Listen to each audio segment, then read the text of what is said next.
6:45 p.m. on Monday, February the 6th, 2017. And this is the Cats Whiskers podcast live.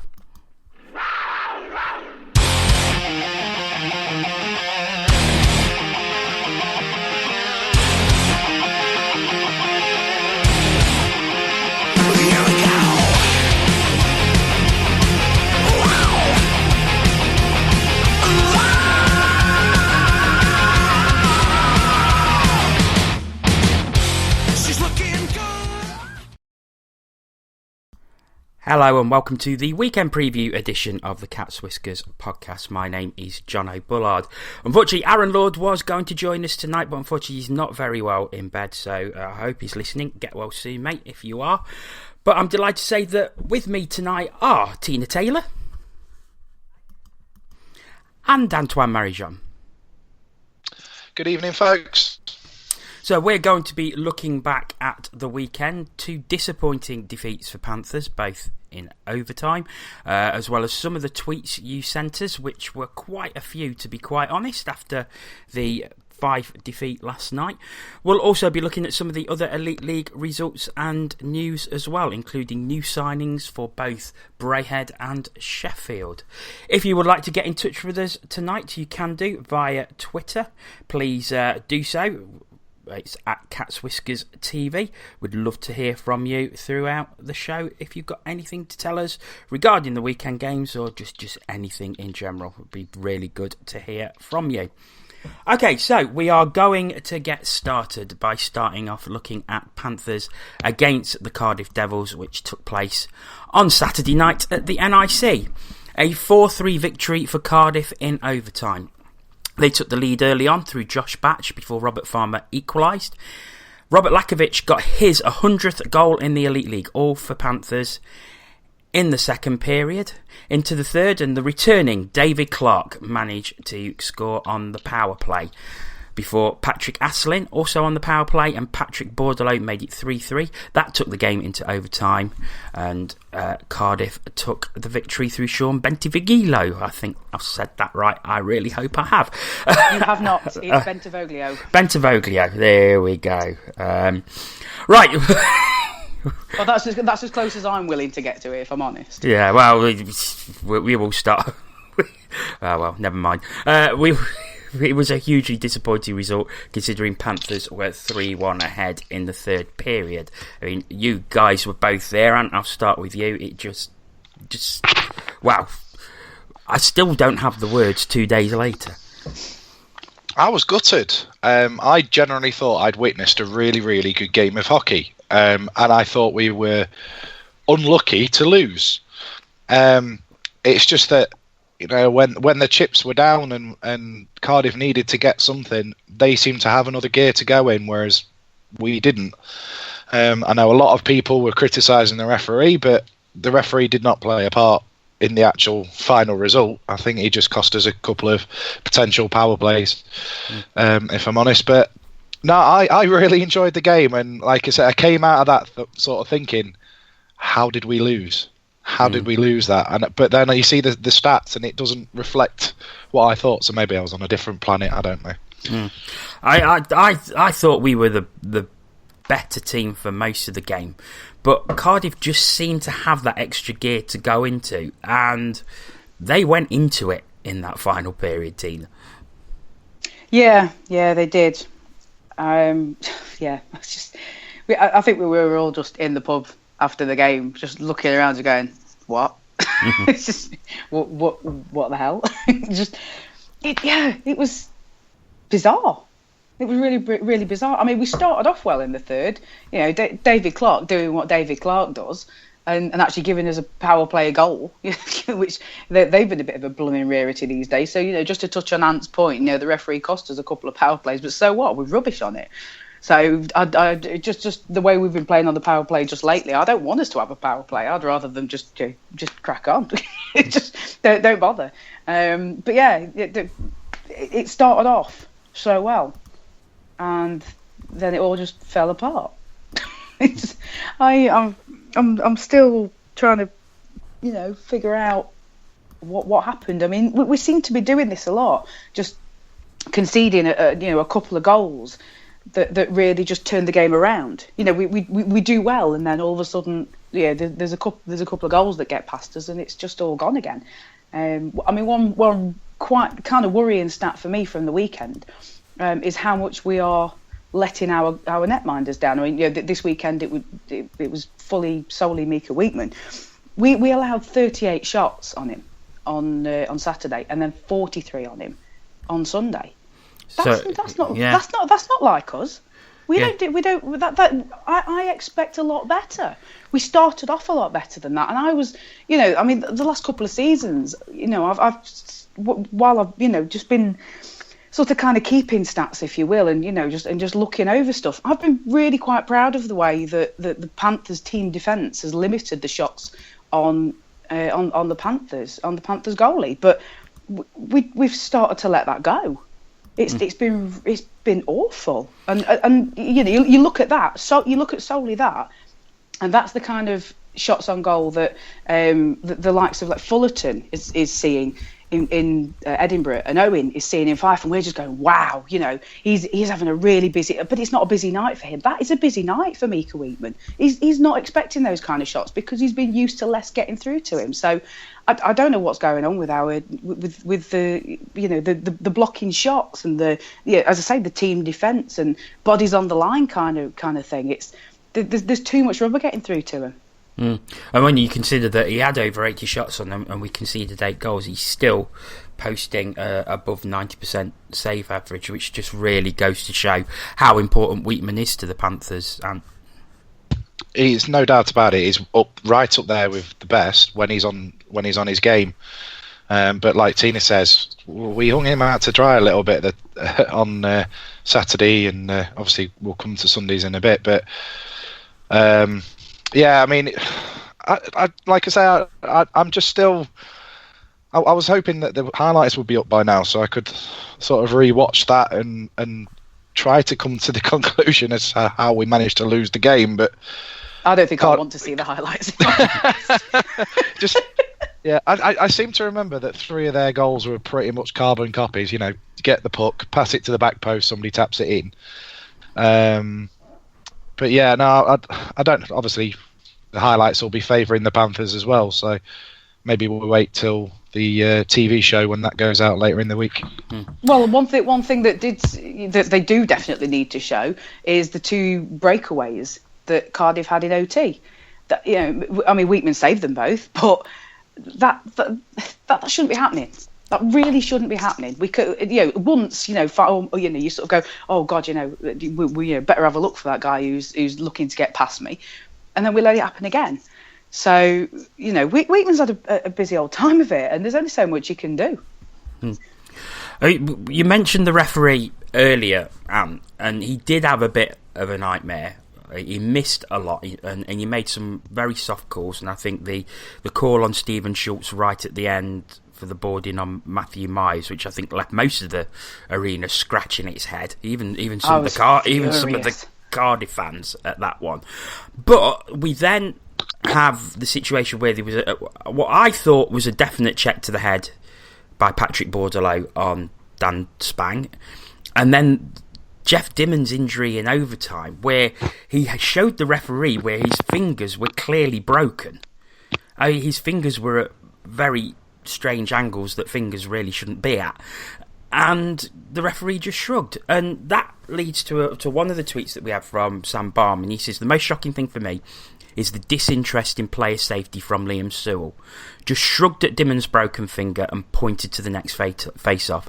No interest in if the player was okay, never mind if a penalty should have been called. And I think, like you said, Anne, Sewell's performance had absolutely nothing to do with the result whatsoever, but there seemed to be a bit of a disregard for player safety on Saturday night. It's funny that Sam's used the disinterested word, because that's the word I was going to use to sum him up perfectly. He looked bored at times, if I'm perfectly honest. There was, I think, the one for me. I mean, you've mentioned a couple of things there, but there was one for me where the play was going on in our zone, and one of our players was tripped over. The referee had his back to the play. He was skating towards the boards, ignoring what was going on. It's like, how can you do that while the game's in play? I mean, it's dangerous for himself, never mind the players, but he's the one on the ice that's supposed to be making all these calls. I just think, I mean, I know he's a young lad and everything, but it's just another example of why we need the 4-man system, to be perfectly honest. And it's not the first time we've spoke about that. Yeah. I mean, Tina, there was a lot going off behind the play. Yeah. I would say so. It was. I mean, it wasn't just. It wasn't like it was one-sided or anything. I mean, you know, there were calls that weren't happening for both teams. I mean, you know, given that I sit behind the away bench, I know how frustrated they were getting as well. They were yelling for things all over the shop.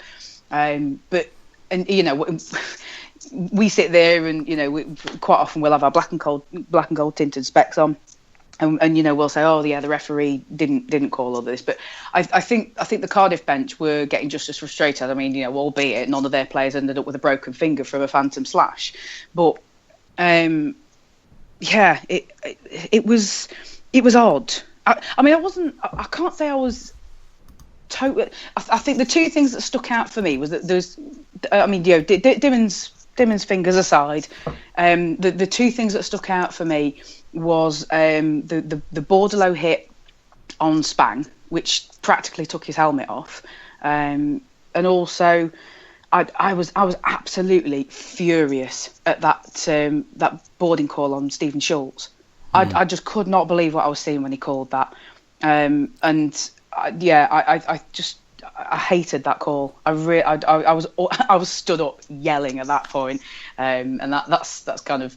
That's extreme even for me, you know. I know I've got a bit of a temper on me when I'm watching hockey and it's not going my way. But I was absolutely furious. I just couldn't hold that in.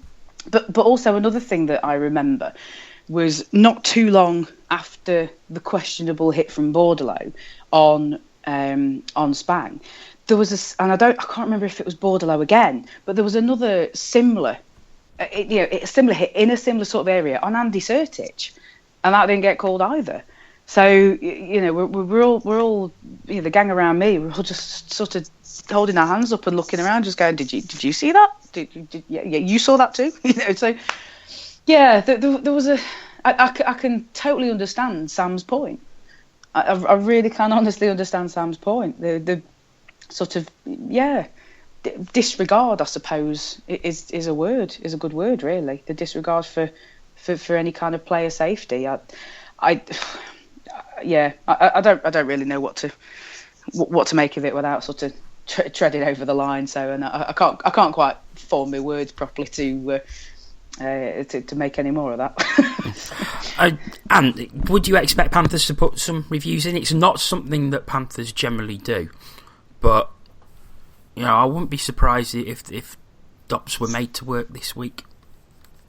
I don't know, because obviously seeing the game live and then seeing it on a video is a completely different thing. And for the life of me, I can't actually remember the last time Panthers actually put a request into DOPs, whether it's because they've just grown fed up of having to pay the fees and getting no joy out of it. I don't know, but I'd like to see them again, because I must admit at the time, the hit that you're talking about, Bordelot on Spang, I thought it looked high, but then Spang sort of got up as if nothing ever happened, and then McGrattan went to take on Bordelot, and Bordelot did nothing but hold on for his dear life and pull him down for a cull.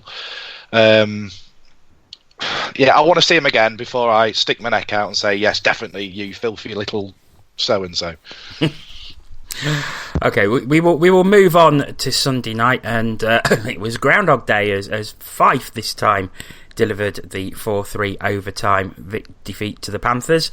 Panthers once again were 3-1 up. In the first, Ryan Dingle scoring for Fife in the very first shift before David Clark equalised before the end of the first period.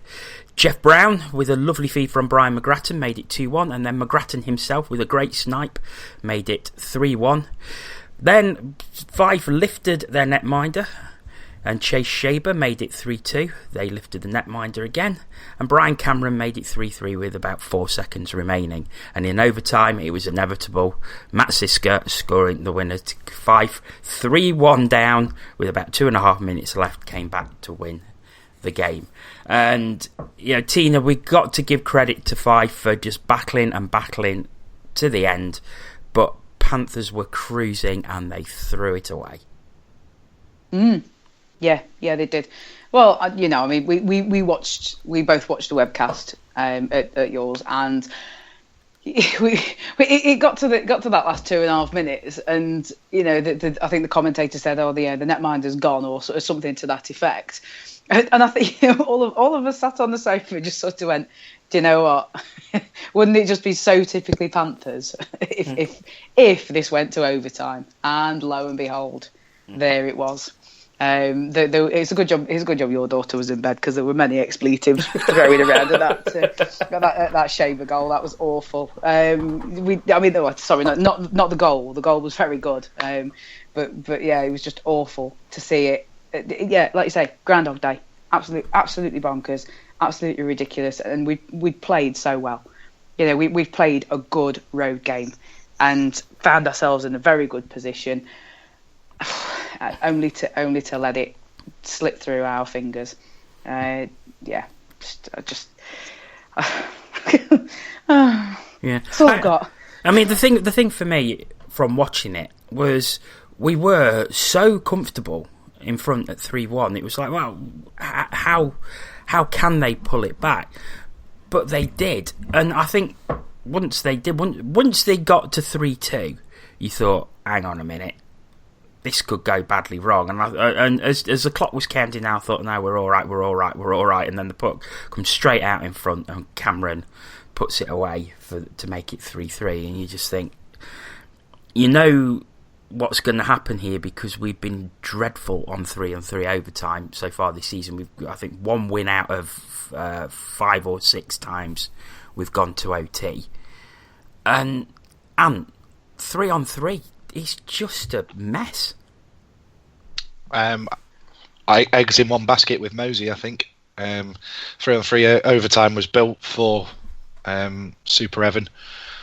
Just his pace alone would have given us so much more. But you're right. I mean, it took forever for us to actually have a 3-on-3 overtime, because the first 3 or 4 games there was penalties carried over, weren't they? So it was either 5-on-5 or 4-on-4, and you never actually got to see 3-on-3. And finally we see a bit of 3-on-3, and we're rubbish.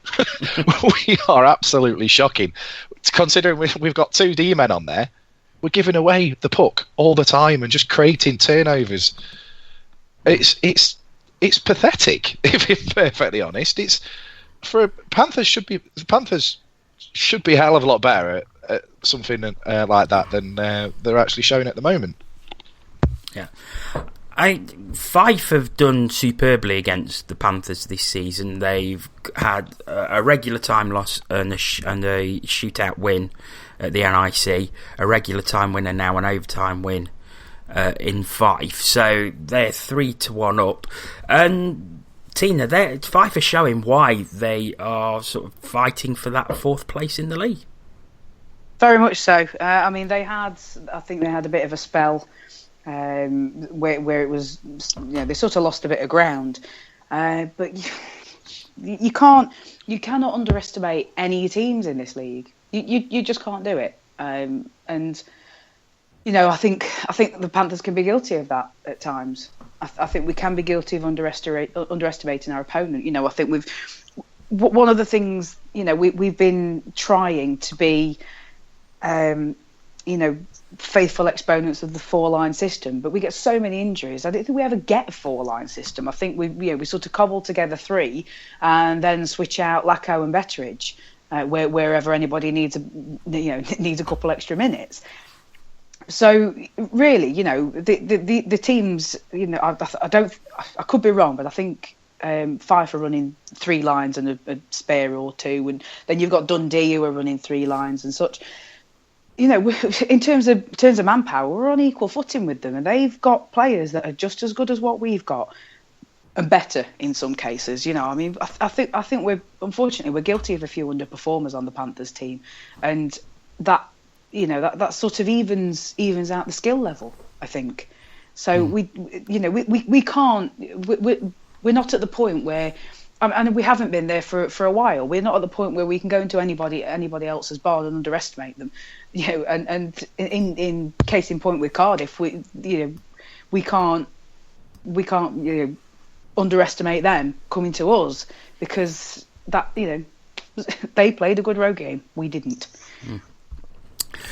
To sort of look at some positives, though, there was another goal for David Clark, 2-2 on his return, and we have missed his goals. Certainly from the British perspective as well, we've missed goals all over, and if he can give us a bit of a boost for the Cup semi-final and the playoffs, then yeah, go for it. Welcome back, Clarkie. Keep shooting, and eventually they'll go in. And 2 did this weekend. Tina, Brian McGrattan, Robert Farmer continued to excel. I mean, we was watching the webcast last night, and the pass from McGrattan to Jeff Brown for the Panthers' second goal was sublime.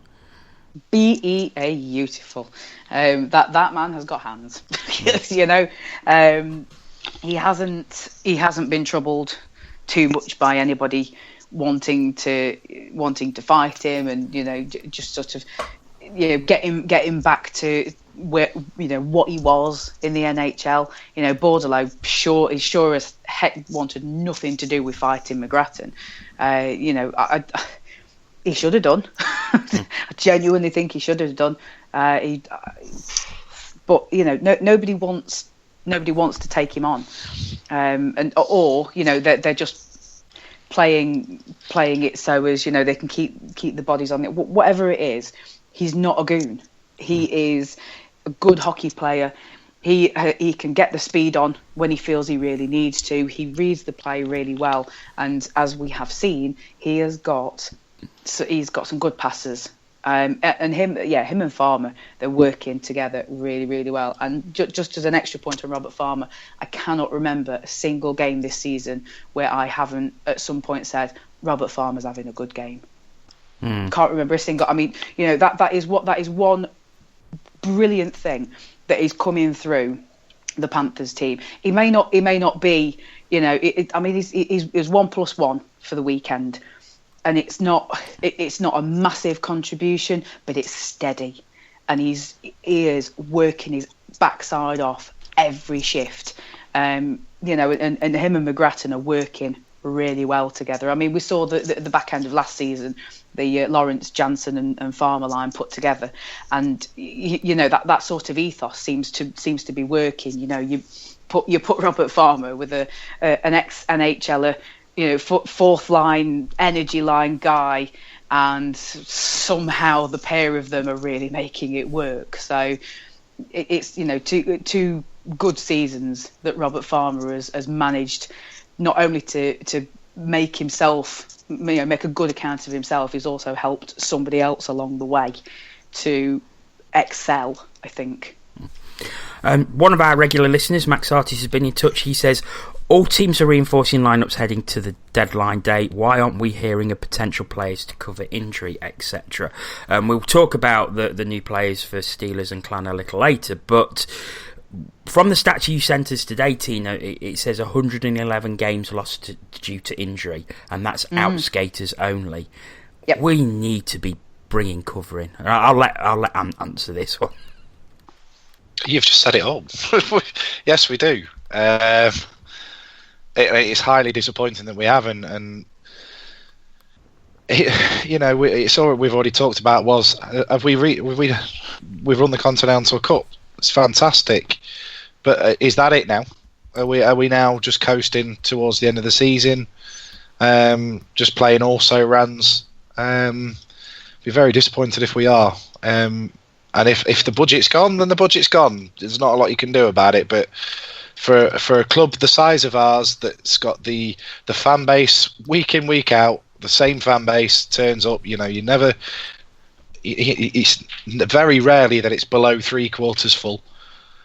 and so there must be money available somewhere, surely. But like you say, it's bringing the right player in. We don't want another. What's his name? The clown. Grimaldi. Joe Grimaldi, the clown. Yeah, I'm not talking about Hardy because he was a nice bloke. He was a lovely bloke, but he was a frustrated forward.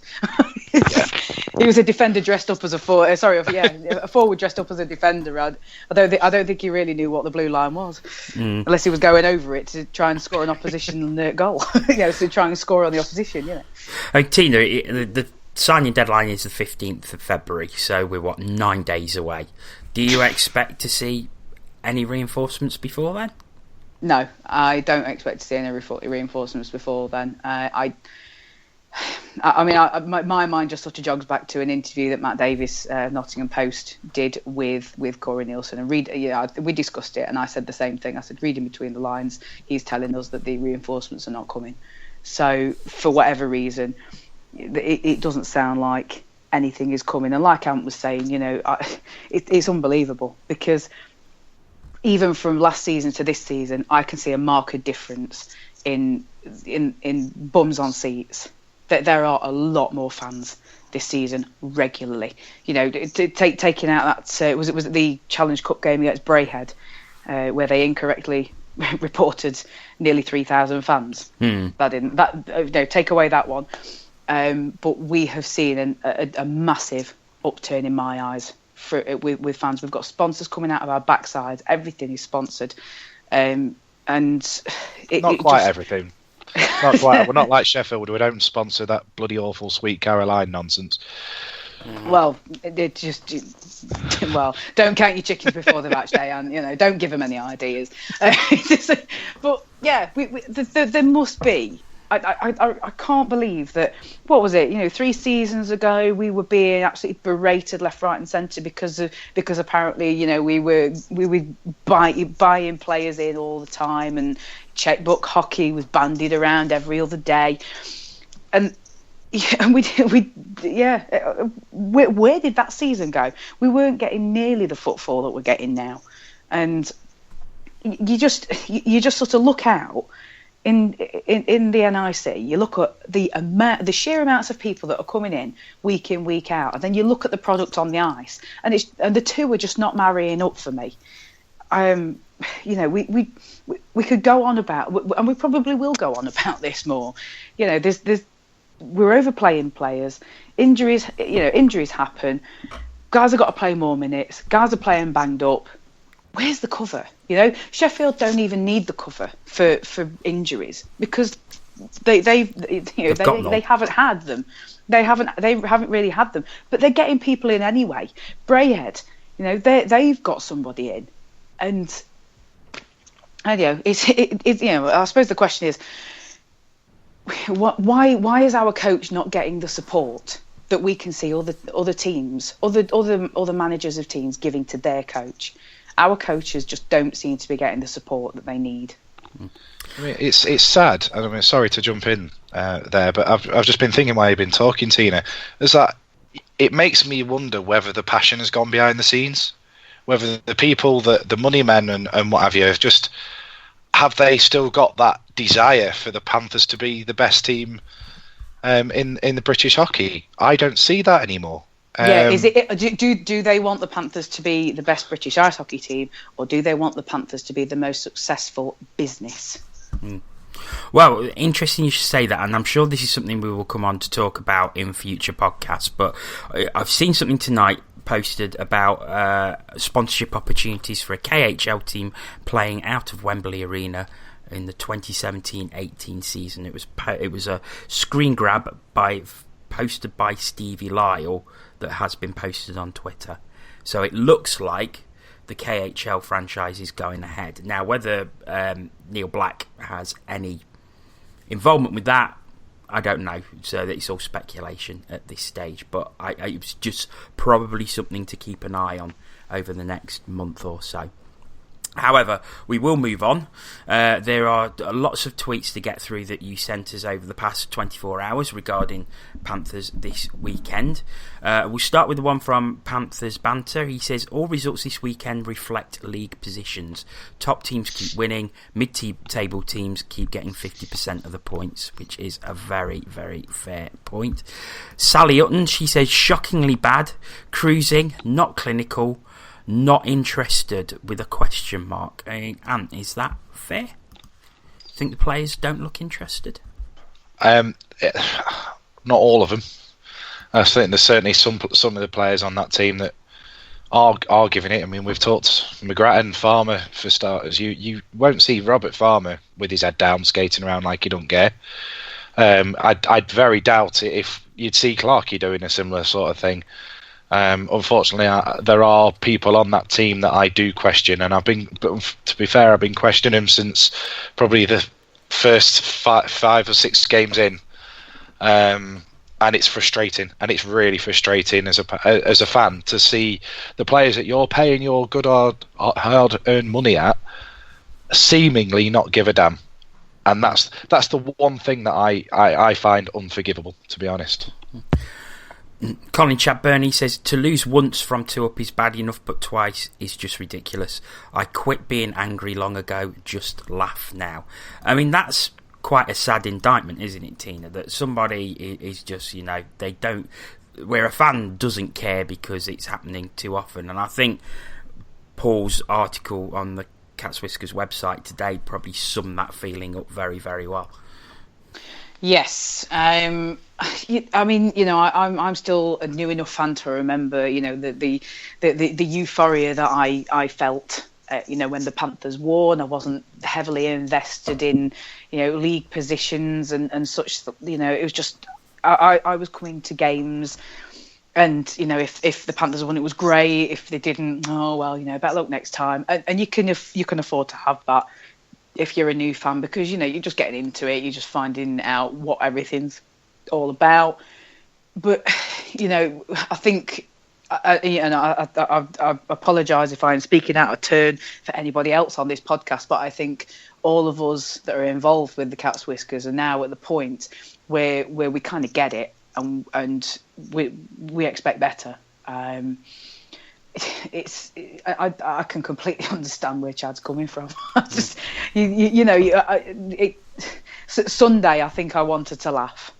I was really angry when that third goal went in to take it to overtime, and I think I just found it humorous when when the overtime goal went in. It was, yeah, you can feel like that. It's one of those if you don't laugh you'll cry kind of efforts, because you invest so much in this. It might be a business to some people, but this is part of our lives.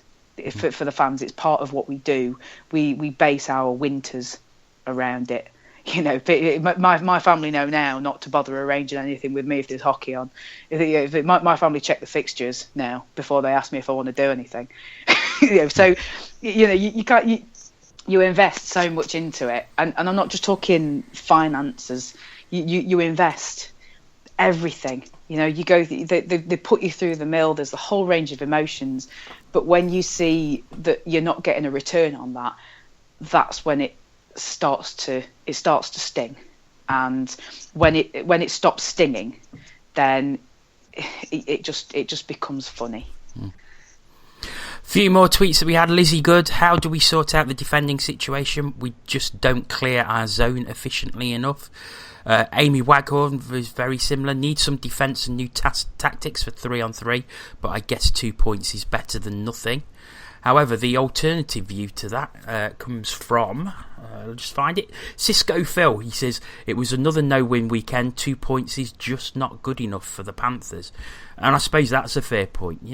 It's not good enough. We need to, if we want to be challenging, which we're not, and we haven't done since probably October, November time, 2 points just isn't good enough. It needs to be 3 or 4. I think going into the weekend, you'd have probably taken 2 points, though, if it was a close run loss to Cardiff and then you beat Fife away. I mean, there is that to look at it, but being in the positions that we're in, I mean, we have held somewhat of a favourable record over Cardiff this season. I went into the game feeling quite confident, considering they're, sitting pretty at the top of the league and what have you. I thought we're going to have a really good game. It's just frustrating. It's so frustrating.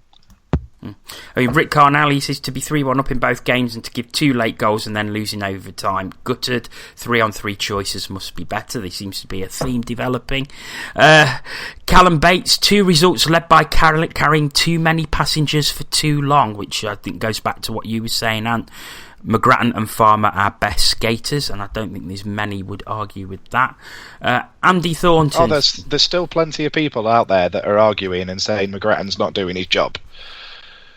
I mean, he's don't get me wrong, they're bloody idiots for saying it, but and I'm sorry for putting it out there, they are. But yeah, I mean, he's him and Farner are heads away our best players at the moment.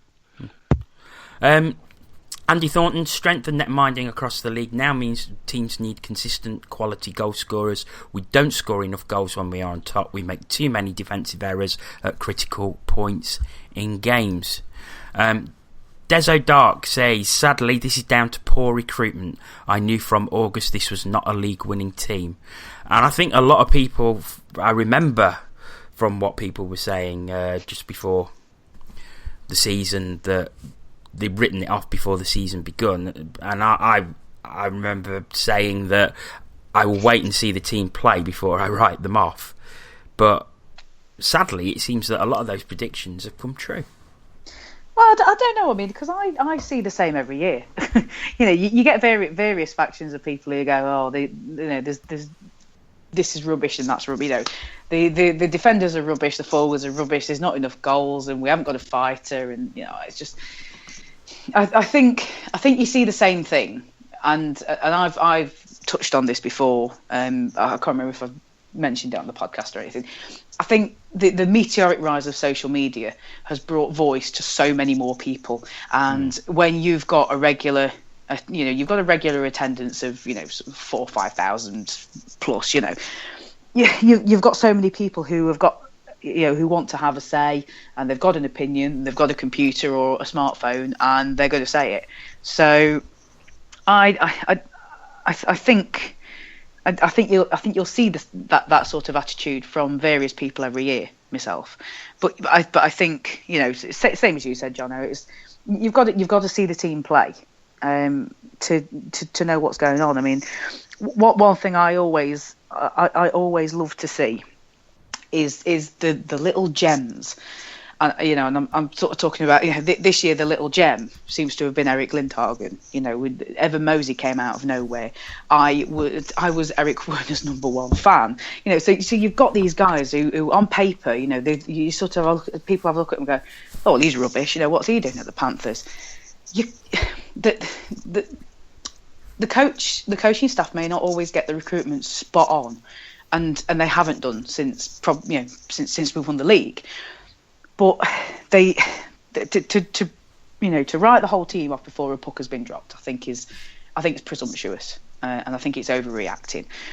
But everybody's entitled to their opinion, so there is that.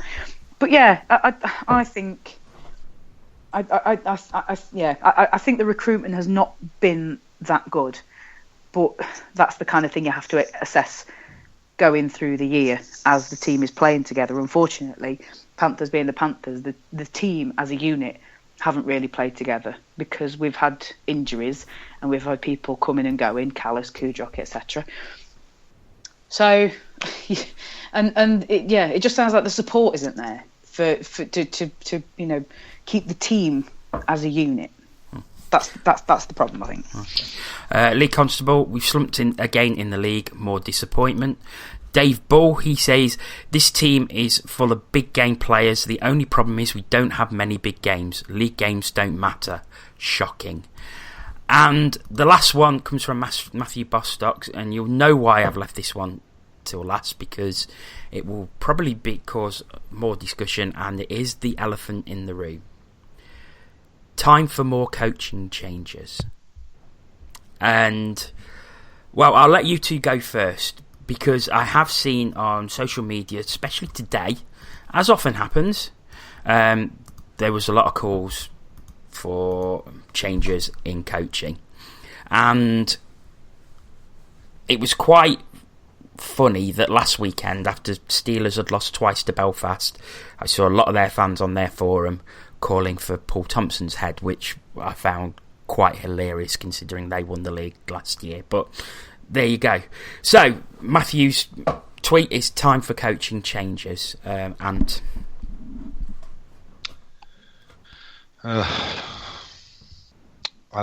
can you let Tina go first so I can just have a bit of a think? Tina. No, that means can you let Tina go first so she can get in trouble? That wouldn't be the first time that's happened. Right at the moment, absolutely not. Making a coaching change halfway through a season is just it's disruptive. And let's not forget he's on a 2-year contract as well. Well, yeah, exactly. I mean, I don't know the state of Rick Strachan's contract. You know, he's a lot less talked about, which I find is always a little bit of an oversight. But you know, Corey Nielsen is the man in the public eye for you know whether he wants to be or not. I mean, you have to know what's going on behind the scenes, really, to make an informed decision like that, because we're all armchair coaches at the end of the day. We can all say, you know, we can do it better, but we can't, otherwise we would. And you know, the thing we always keep coming back to when this kind of subject is brought up is are we going to get an upgrade? Because if we're not going to get an upgrade on what we've already got, then there's no point. But there's a lot of experience behind our bench. You know, I mean, we've got Corey Nielsen as head coach, Rick Strachan as assistant coach, and David Clark is now an assistant coach as well as a player. You'd like to think that they've got the experience. Now, one thing that could, you know, you could possibly throw into the discussion is it getting a bit stale? I don't really have an answer to that myself. You know, I mean, Corey Nielsen's been around a long time. Rick Strachan's been on the, you know, he's been the assistant coach, I think, for as long as I've been coming. I don't remember Rick Strachan ever not being there. And I mean, the one thing I would say, and this is of absolute, I don't want this to sound like any kind of detriment to David Clark, but with him coming in and being an assistant coach, you kind of wonder if the Panthers office, or you know, the management and the Panthers organisation are kind of prepping him to take over. And whilst I am sure that David Clark is a very good hockey coach, and he could be a very good hockey coach, the thing that has the potential is, I mean, when Corey Nielsen first took over, I think, you know, there was obviously a sort of a bedding in period. I think any time you make any changes, I think you either see an instant improvement or it gets a lot worse before it gets better. So, yeah, I would like to think that the Panthers can honour a contract. I mean, I know elite league contracts are often not worth the paper they're written on, but I would at least like to think that we can honour that contract. However, it is a results business, and we, you know, we're still as of recording, we're still in the Challenge Cup. We are. I would expect it. You know, I would expect us to be at least in the playoff quarterfinals. You know, pending a spectacular meltdown, which I would like to think even we haven't got in us. So there's still 2 trophies up for grabs. Yes, the league has gone. Anybody who thinks we might even be close to being it, have a word with yourselves. We're not. It's not happening. We were out of it ages ago. But could we consider it a successful season if we won one or both of the trophies that we are still in in the running for, yeah, we probably could. And let's not forget the Continental Cup. I mean, the shine has thoroughly gone off it for a lot of fans, but we still won it. So I think the summer will be very interesting. Okay. Yeah, I've had time to think now, and then just as I was coming out with an answer, Tina took the words out of my mouth. I think something needs to change behind the scenes, whether it be the coach or higher up than that. There needs to be a new culture within our organisation. We need to have a culture that we want to be the best team in British hockey. Sheffield have got that. Cardiff are getting that now. Belfast have got that. That's the sort of emphasis that the organisation needs really to treat the fans with respect. It's great winning the Continental Cup, and we will bang on about that for years. We were the first British team to win a European trophy. The celebrations and everything are fantastic. That the plans for tomorrow and what have you, I'm all for it. But if that comes at the expense of your week in, week out customers turning up and watching dross, then there needs to be a change somewhere behind the scenes. That whether it be a culture or some fresh ideas. Now, whether you get that with Coach Nielsen staying there, but then maybe a different assistant or maybe somebody above him. There's a long running joke on the cage about the Panthers' recruiting tactics, for instance. Basically, are they a client of one sort of agency? If they are, then yes, we've probably ended up signing. If they're not, yeah, we ain't got a chance. I just think we need some new ideas from somewhere. I'm not 100% that it's down to Corey alone. However, like Tina says, it's a results-based business, and our results since we won the league have been pathetic. We are not a 4th or 5th placed hockey team. We should be top 2 or top 3. Certainly, if you're going to finish 4th and 5th, if the other teams need to be superb, and we need to have been in the race up until the end. I'm not stupid enough to think that we can win it every year. It's not the 1990s. We're not Manchester United. But if we can put the challenge in, at least until the last 2 weeks of the season, and people will be a lot more happier than they are currently. And I think I've just probably repeated a lot of what Tina said, but yeah, I had to think about things before I answered that question, so I'm sorry to delay. No worries. I mean, my thoughts is now that the coaching shouldn't change, and the reason the coaching shouldn't change is they were given the priority, they were given the target at the start of the season, which was to win the Continental Cup, and it's been achieved.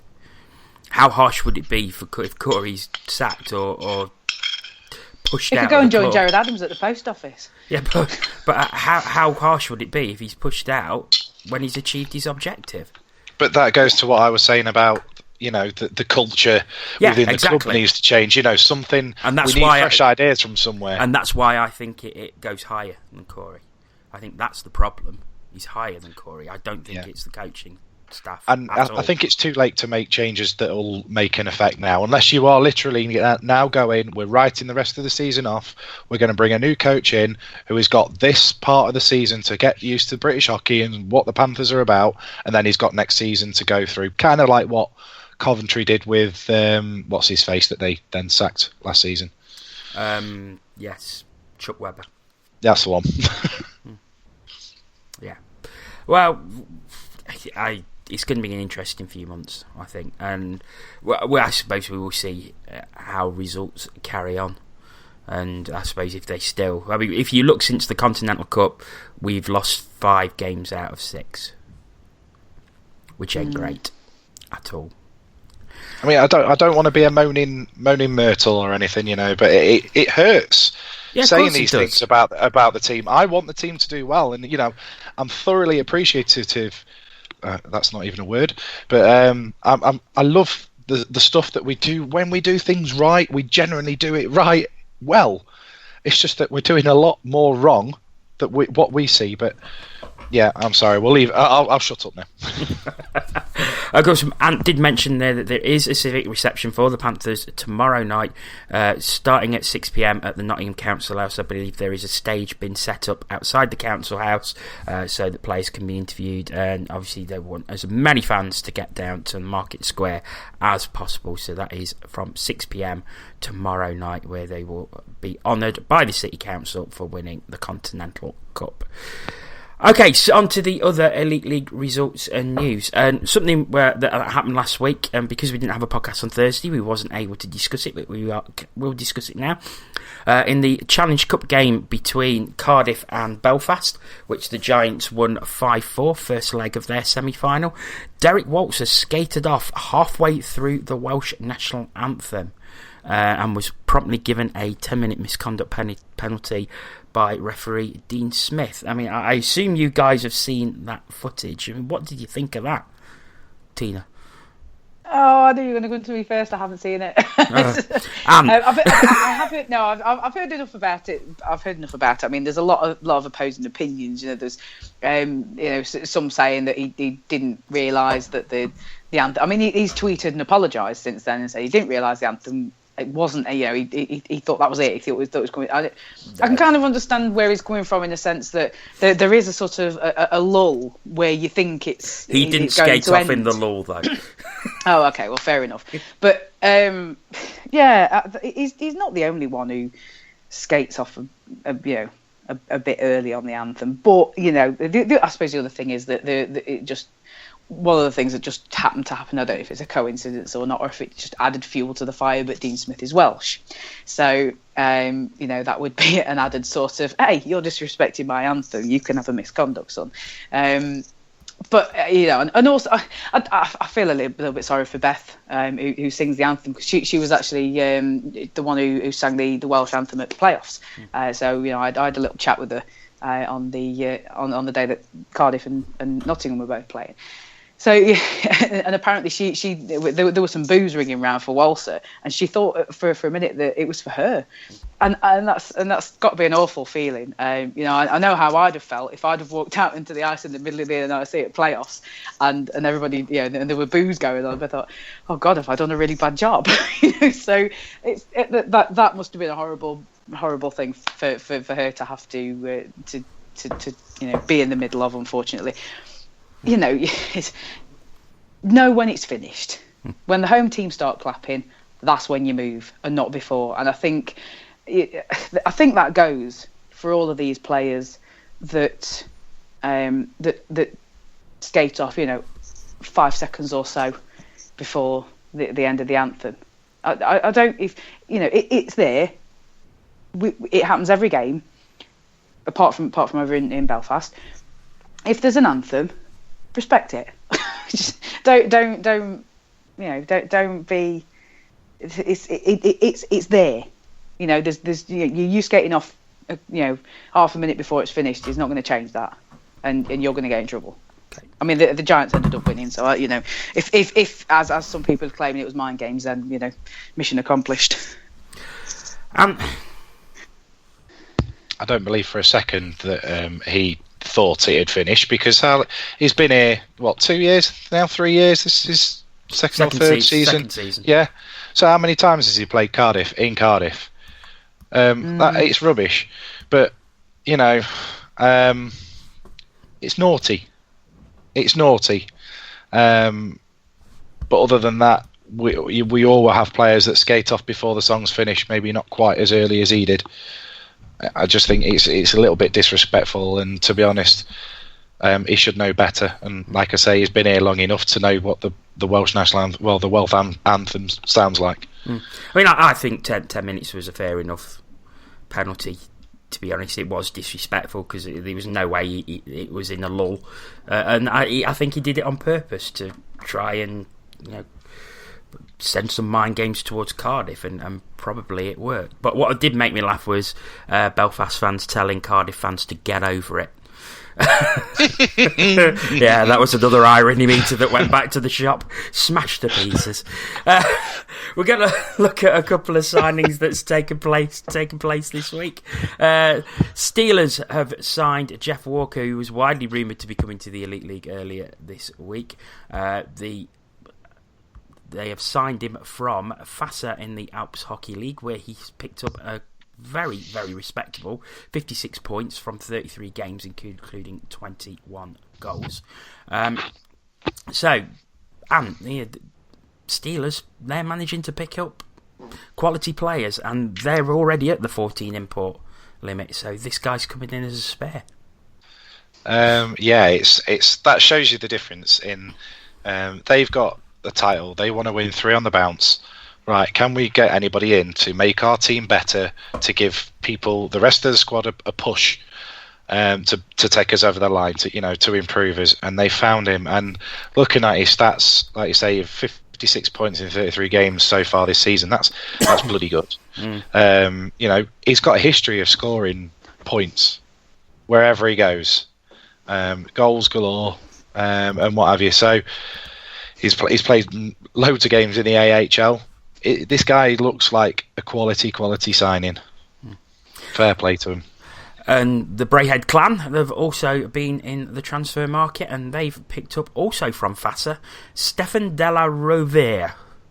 And he's not Italian, which really surprised me. He is a Canadian. He's also from Fassa, and he's managed 12 plus 18 for 30 points from 21 games. So again, very respectable points. His scouting report from Elite Prospect says Della Rovere isn't a physically imposing guy, but he likes to play a hard-nosed game and get under the skin of opponents. Sometimes crosses the line on some of his hits, is a solid defensive player. And as Jay Rosehill is out injured for the clan, Tina, he sounds like the ideal replacement. Oh God, he sounds like another Kevin Noble. I was going to say he sounds like another version of his coach, to be honest. But yeah, that as well. It's quite frustrating. It is frustrating that we're watching other teams. I mean, in varying positions. Yeah, the Steelers are tooling up. It's like, come on, final push. We want to get ourselves back into this. Really challenging those the top two.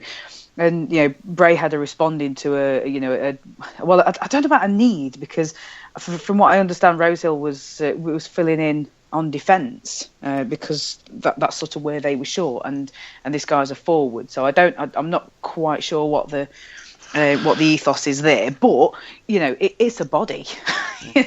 I mean just to equalise that, look at Logan McMillan. He's been playing on defence now, and barring the first maybe couple of weeks where we all thought we were a little bit nervous about him being a defenseman, he's actually done that well that he's stayed on defence while Eric Lindhagen has jumped onto the forward lines, which you wouldn't have expected because Lindhagen has got more experience on defence. So if you've got the bodies, then you can find somebody on your team who is willing to do that job. Biggest example, Jordan Fox. He took the hit, and it worked out pretty well for us. So if you've got the bodies, then you've got the options, I suppose. And if the guy's available and he ends up being a good fit for the Brayhead clan, then it's a savvy move. Okay. Some other news that came out today is that Dundee Stars have signed a TV deal with Freeview channel Sports Tonight, who will show their highlights. Manchester have also got a deal with that channel as well. Is that a bit of a kick in the teeth for the front runner deal? Yes. Why so? I would say so. I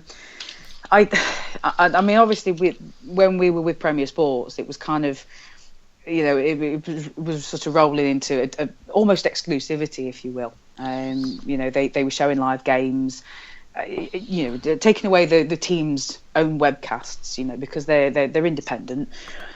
We'd got games on Premier Sports, and there was a highlight show. and that was generally accepted as the TV media output. And I think based on that, a lot of teams, well, I mean, nobody went anywhere else. We didn't have other teams going separately and making their own waves. I don't think they would have done either. I think the Premier Sports deal, had it continued, I think that probably would have been enough. But I think this. I am yet to find the time or the inclination, quite frankly, to watch this show on Frontrunner. I don't even watch it on YouTube. If I want to watch a specific team's highlights, then I'll go and find them on YouTube. But it just seems a bit. It just seems a bit lacking. I think, unfortunately, I get that it's on free to air, and I get that Premier Sports is a subscription channel, and they wanted to make that move, but I have to ask the question: if we were still running with the Premier Sports deal, would any of the other teams have felt the need to go and do a program, do an extra program? We had that show on Nottingham TV, didn't we? Yeah.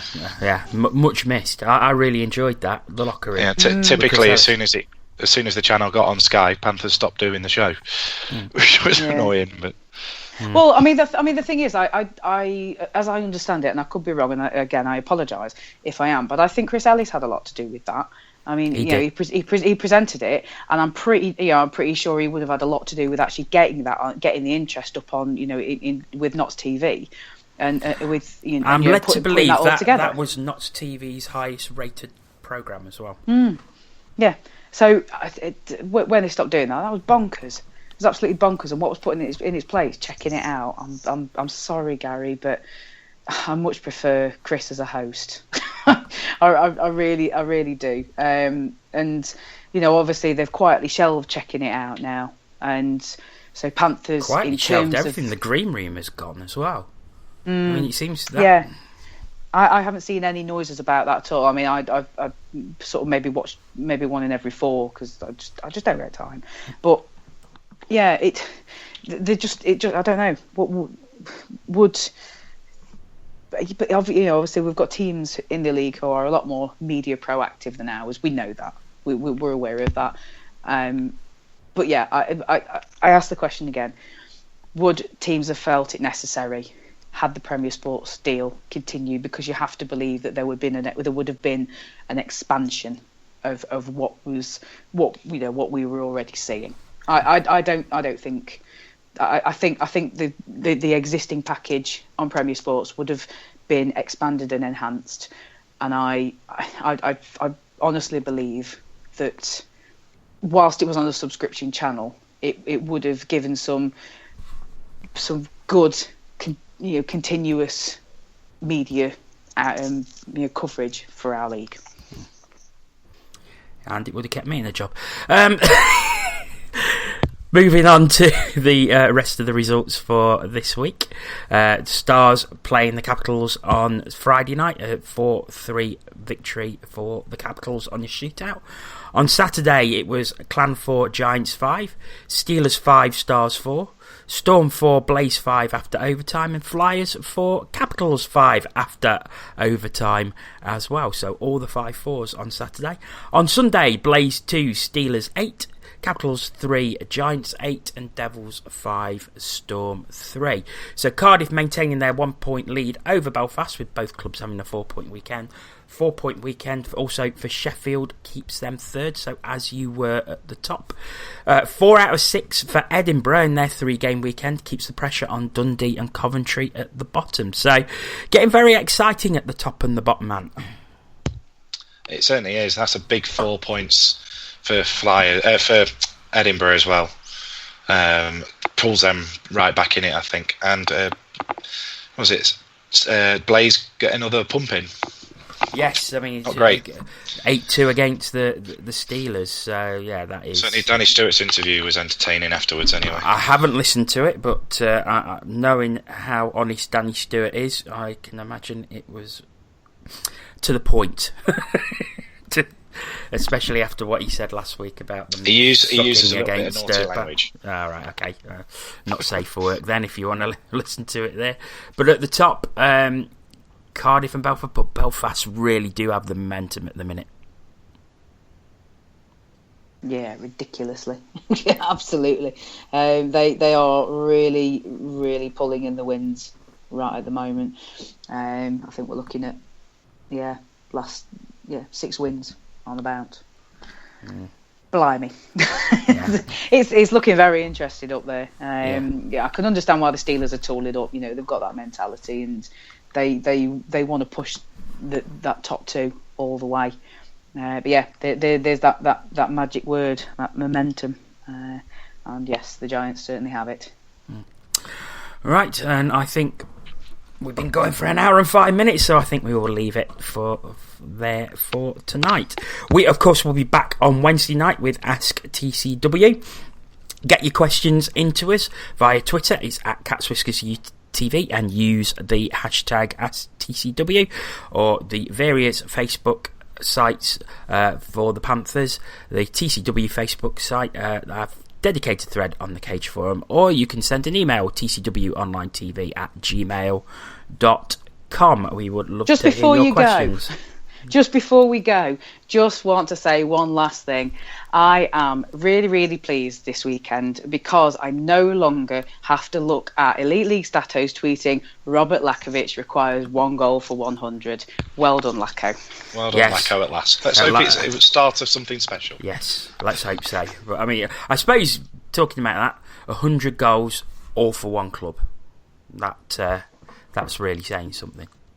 Yes, it is. Yes, so, it is. Yes, well done, Robert Lakovic. 100 Elite League goals. So we will be back on Wednesday with Ask TCW. All it remains for me to say is thank you very much to Tina Taylor, TTFN, and to Antoine Marie-Jean. Take care, guys. So we will be back on Wednesday. Thank you very much for listening, and we will speak to you next time on the Cats Whiskers podcast.